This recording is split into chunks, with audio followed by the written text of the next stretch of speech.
Hello, and thank you for joining me today. Well, this is the Tuesday, July 14th edition of our video devotionals, and we appreciate you being with us today. Hope your Tuesday's going well.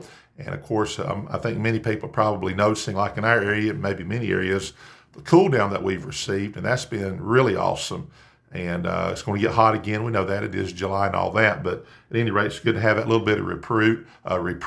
Is that the word? A little bit of relief at least. And so we're thankful for that. We're going to be in Nehemiah chapter 2 today. Yesterday we were in chapter 1. Today we're going to be in chapter 2. Read a little bit further into the life of Nehemiah and some things going on here. So we do appreciate everybody who watches. Thank you for the comments, acknowledgments, and we appreciate you very much. If you could continue to pray for my wife's mother. She's had a long period of illness, and but if you could pray for her, kind of maybe rebound a little bit from this latest little episode she's been. I know Christy would appreciate it, and certainly her mom would. All right, so at this point, of course, Nehemiah was told by his people that had seen what was going on in Jerusalem, the destruction, all of that. He became very burdened about that. We're going to pick up where basically, because Nehemiah is the king's cupbearer, the king notices how sad he is, and he picks up on that and says, "Man, you're sad. This is not because you're sick. There's something going on. What is it?" So I'm going to go to verse number 4 of chapter 2. It says, "Then the king said unto me, For what dost thou make request? So I prayed to the God of heaven. And I said unto the king, If it please the king, and if thy servant have found favor in thy sight, that thou wouldest send me unto Judah, unto the city of my father's sepulchres, that I may build it. And the king said unto me, the queen also sitting by him, For how long shall thy journey be? And when wilt thou return? So it pleased the king to send me, and I set him a time."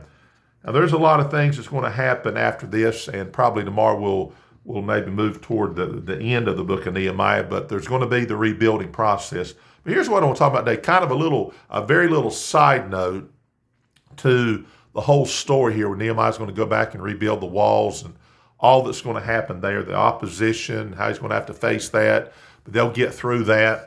So I notice here the king, though. Here's what the king says to Nehemiah.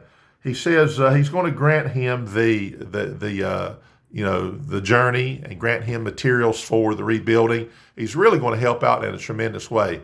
But notice the king's affinity toward Nehemiah himself here. He says here, "And the king said unto me," of course the queen's sitting by him, "For how long shall thy journey be, and when wilt thou return?" You know, the king wanted him there. Sounds like Nehemiah was doing a great job for the king. I've noticed that when people like Joseph was in Egypt, and Nehemiah here, and even Daniel, it's interesting how when they were put in positions and not favorable positions. Joseph was a captive, basically. His brothers, turned on him. He became a slave, basically. And we know the story's going to turn out really good for Joseph, but the simple truth is, ended up in jail, falsely accused and all of that. But where he went, he received favor. And especially the authority figures over him showed him favor. In other words, Joseph didn't go there and just say, "You know what, I'm a captain. I'm not going to do anything," and just drag his feet and be a burden, so to speak. He actually was being used there, and God was using him in a bad situation.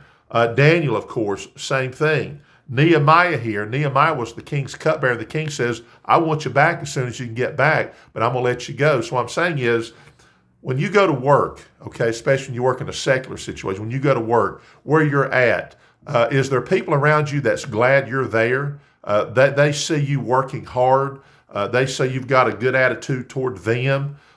Seemingly they may not believe like you believe, but because of your demeanor and how you do things, they're like, I like this guy, and I really and I appreciate him being around, even though the king in this situation and all the different situations that are going on.